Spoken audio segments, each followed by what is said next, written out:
friends, today you're going to build your very own farm.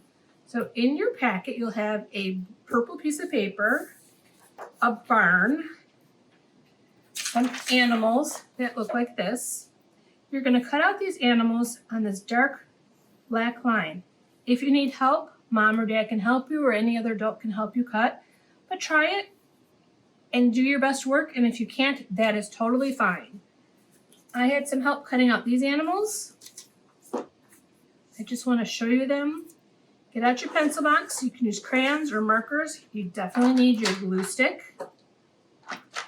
And you can glue your barn on anywhere you want on the paper. You can color your animals. You choose the colors for them.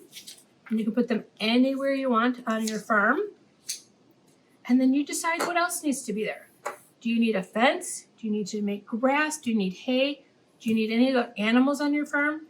You decide what you want to do and you can do it. Is it daytime? Is it nighttime? Do you need a sun? Maybe with a yellow crayon, you can decorate a sun. Are there birds in the sky? You can have bluebirds.